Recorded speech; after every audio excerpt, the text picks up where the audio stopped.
Assalamualaikum warahmatullahi wabarakatuh. Terima kasih sudah mengklik video ini. Pada video kali ini, saya akan membawakan kisah pendakian yang dialami oleh Nasya ketika mendaki ke Gunung Prau, di mana salah satu temannya yang bernama Rena itu pingsan hingga 7 hari nggak bangun-bangun. Lalu Nasya bersama teman-temannya berusaha buat nyembuhin Rena, baik secara medis maupun secara mistis. Penasaran dengan kisahnya?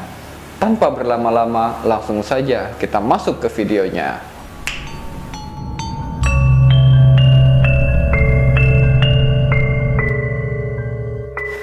Tahun 2017, setelah menempuh ujian akhir semester, Nasya bersama temannya, sebut saja namanya Lukman, Suci, dan Rena, berencana mengisi liburan sekolah mereka naik ke Gunung Prau.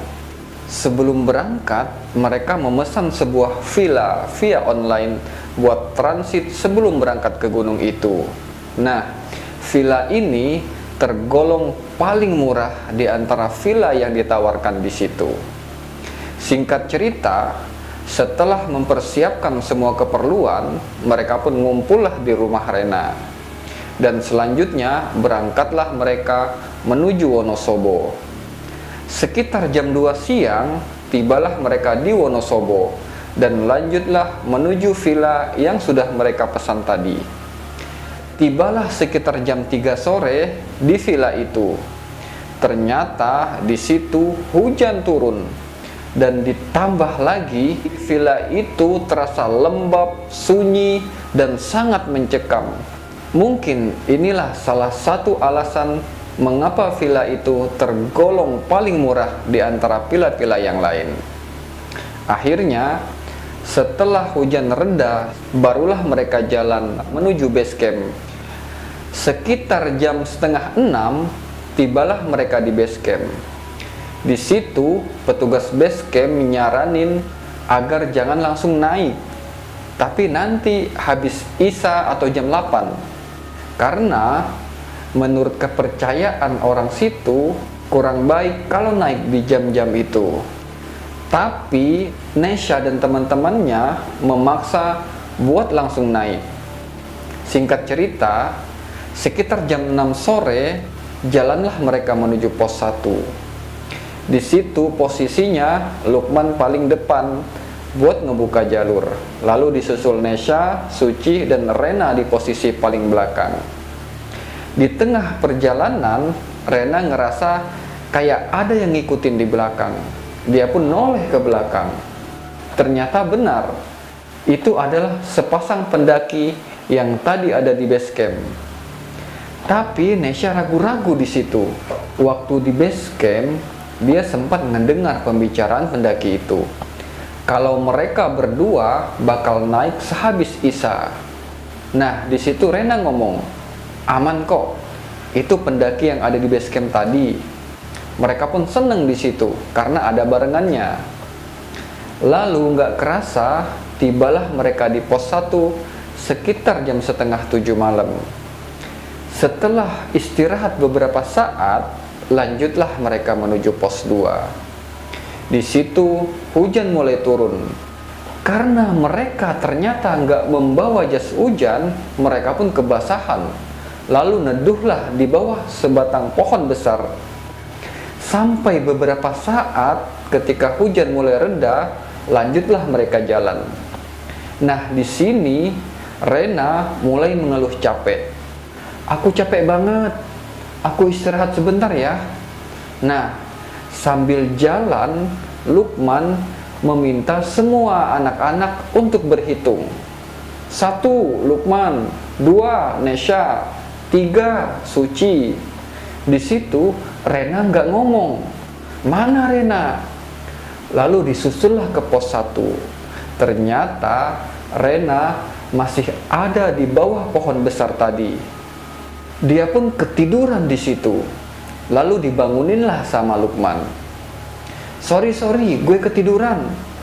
Di situ mereka bertiga bingung. Kok bisa-bisanya hujan-hujan ketiduran di bawah pohon. Tapi tanpa berpikir aneh-aneh, mereka pun lanjutlah jalan lagi menuju pos 2. Di tengah jalan, kembali Luqman meminta teman-temannya untuk kembali berhitung. 1 Luqman, 2 Nesya, 3 Suci, 4 nggak ada suara Rena. Tapi pas dilihat ke belakang, Rena ada, hanya dia tidak mengeluarkan suara. Nah, di tengah kebingungan itu, lanjutlah mereka jalan dan tiba di pos 2. Di pos 2 ini kembali hujan deras banget. Lalu Rena ngomong di situ, "Aku udah nggak sanggup, capek banget nih." Mereka pun istirahatlah di situ. Sambil nunggu Rena mulai enakan dan hujan pun mulai sedikit reda. Lalu lanjutlah mereka jalan menuju pos 3. Sambil jalan, kembali Luqman menghitung anak buahnya yang ada di belakang.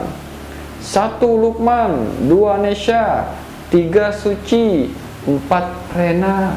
Rena suaranya kecil banget di situ, seperti berbisik di telinga Nesya. Di situ Nesya ngomong, "Luqman, ayo kita turun aja. Kayaknya nggak beres ini." Di situ mereka tetap ngelanjutin jalan menuju pos 3. Dan tiba-tiba mereka bertiga ini ngelihat seekor burung gagak hitam muncul di atas mereka. Dan setelah kemunculan gagak itu, Rena pingsan seketika di situ. Mereka bertiga pun berusaha ngebangunin Rena. Ada yang mijitin, ada yang ngasih minyak kayu putih. Rena yang tadinya pingsan tiba-tiba kesurupan. Nah, di tengah kesurupan ini tiba-tiba terdengar suara gamelan dan Rena pun bertingkah aneh di situ. Dia menari persis Nyai Ronggeng. Mereka pun panik semua di situ. Di tengah kepanikan itu, Luqman segera mengeluarkan tasbih dari dalam tasnya. Sambil dia ngebaca ayat-ayat Al-Quran dan berdoa di situ. Dan terakhir, Rena ini mengaum persis suara macan. Ketika ditanya, dia nggak ngejawab sama sekali. Dia hanya mengaum dan seketika Rena kembali pingsan, nggak bangun-bangun. Tiba-tiba dari arah atas terdengar langkah seseorang menuju ke arah mereka. Semula mereka mengira itu adalah langkah pendaki. Ternyata seorang kakek-kakek bertelanjang dada, berjenggot tebal, dan hanya menggunakan celana selutut. Kakek itu pun berhenti di hadapan mereka. Kakek itu pun ngomong, "Mbak, Mas, sudah dibilangin sama orang tua, ini belum waktunya buat kalian naik gunung. Kenapa kalian ngeyel?" Lalu kakek itu pun lanjut jalan dan hilang di tengah kegelapan. Sekitar 30 menit kemudian, turun lagi nih rombongan pendaki yang berjumlah 6 orang. Mereka pun berhenti tepat di tempat Rena pingsan. Dan mereka nanya di situ, "Kenapa ini, Mbak? Tadi naik jam berapa?" Luqman pun jawab di situ, "Barusan aja kok, Mas." Lalu mas-mas pendaki itu ngomong, "Pasti kalian naik sebelum maghrib atau sesudah maghrib." Di situ mereka membuat tandu dari pakaian yang disambung-sambung. Lalu Rena pun dibawa menggunakan tandu hingga ke base camp. Nah, setiba di base camp, mereka dibawa menuju ke rumah Pak RT setempat buat disadarkan. Di situ mereka ditanya, "Kenapa ini?" Lalu Luqman pun ngomong, "Dia kecapean, Pak, dan memiliki riwayat penyakit." Tapi Nesya ngebantah di situ, "Enggak, Pak, kami tadi naik gunung ketika maghrib, dan teman saya ini pingsan ketika tiba di pos 3. Bahkan kami sempat mendengar suara gamelan dan terakhir suara macan." Ngedengar cerita Nesya ini, masyarakat di situ kaget. Karena menurut kepercayaan mereka, sesepuh atau penunggu gunung itu adalah sosok macan. Jadi kalau sampai sosok itu hadir, berarti kesalahan yang diperbuat mereka cukup fatal. Akhirnya Rena pun belum juga sadar di situ. Teman-temannya pun berinisiatif ngubungin temannya Rena buat ngejemput Rena dan ngebawanya ke rumah sakit Sarjito di Yogyakarta. Di situ kondisi pernapasan Rena nggak stabil hingga dia harus dirawat di ruang ICU.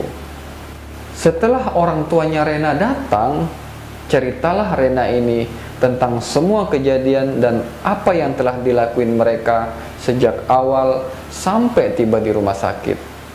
Di situ ibunya Rena ngomong, masalah ini hanya kalian yang tahu, kalian yang berbuat. Bagaimanapun caranya, coba kalian selesaikan. Lalu Nesha pun menghubungi eyangnya yang tinggal di kampung itu. Dan mereka pun dibawa ke salah satu orang tua atau sesepuh di kampung itu.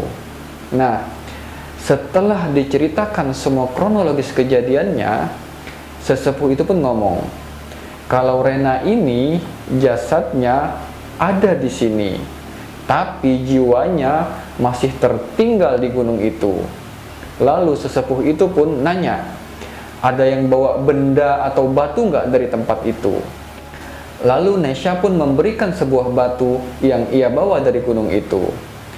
Karena memang setiap naik gunung, Nesha ini selalu membawa sebuah batu dari gunung itu sebagai kenang-kenangan. Di situ mereka diberi masing-masing segelas air, dan air itu dicelupkan menggunakan batu tadi. Nah, setelah minum air itu, seketika mereka bertiga ini pingsan, dan mereka tiba-tiba berada di pos 3, tepat di tempat Rena pingsan. Di situ terdengar suara perempuan tertawa, tapi nggak ada wujudnya sama sekali. Setelah suara itu hilang, tepat di belakang mereka berdiri sosok perempuan tinggi, berambut panjang, dan dia pun ngomong sambil tertawa ngeledek. Mau cari siapa? Nesha jawab, cari teman saya Rena, di mana kamu sembunyikan? Sosok itu pun ngomong lagi sambil tertawa. Rena. Setelah itu, sosok itu pun langsung hilang seketika. Dan dari arah bawah, datanglah kakek-kakek yang bertemu mereka kemarin. Dan kakek itu ngomong, itu loh di sana teman kamu. Lalu jalanlah Nesha bersama teman-temannya ini menuju tempat yang ditunjuk oleh kakek tadi. Setelah tiba di tempat itu, mereka melihat villa yang tadi awal tempat mereka transit. Dan benar saja, di teras rumah itu, Rena sedang duduk membelakangi mereka bertiga. Mereka pun menghampiri Rena. Di situ, Rena berjalan menuju ke dalam rumah itu. Dan seketika terdengar suara tangisan dari arah dapur. Nah, di belakang dapur di villa itu terdapat sebuah sumur. Lukman ngeliat Rena ada di pinggir sumur itu dan dia hendak masuk ke sumur itu. Lalu Lukman pun teriak, itu Rena, cepet kejar. Mereka pun nyamperinlah Rena dan megangin Rena di situ. Lalu Rena pun ngomong, kalian di sini juga? Kirain kalian ninggalin aku pulang ke Jogja. Enggak kok Ren, kita nyariin kamu. Orang aku nggak kemana-mana kok, kata Rena. Aku di sini terus. Kita nggak jadikan ke Diengnya. Jadi Ren, kita ke Dieng. Kita mendaki Ren, kata si Nesha ini. Di tengah kebingungan itu, Nesha pun segera narik Rena keluar dari villa itu. Dan setiba di luar gerbang villa, mereka pun terbangun dan ada di rumah sesepuh kampung tadi dalam kondisi lemes, pusing, enggak bertenaga sama sekali. Setelah 7 hari dirawat di rumah sakit, Rena pun kembali pulih. Tapi kondisi fisiknya tidak sekuat sebelumnya, hingga Rena mudah sakit-sakitan. Dan sekarang giliran Nesha, Lukman, dan Suci masuk ke rumah sakit setelah menolong Rena karena kecapean yang berlebihan. Dan ketika itu mereka didiagnosis tipes hingga dirawat beberapa hari sampai dinyatakan sembuh dan boleh pulang. Oke teman-teman, itu tadi kisah pengalaman Nesya ketika mendaki ke Gunung Prau bersama teman-temannya. Jika kalian suka dengan kisah ini, silakan tekan tombol like. Atau jika kalian memiliki pengalaman yang sama dengan Nesya ini, silakan komentar di bawah. Dan jangan lupa ikuti juga kisah-kisah pengalaman pendakian lainnya, dan saya tunggu kalian di sana. Terima kasih sudah menyimak. Assalamualaikum warahmatullahi wabarakatuh.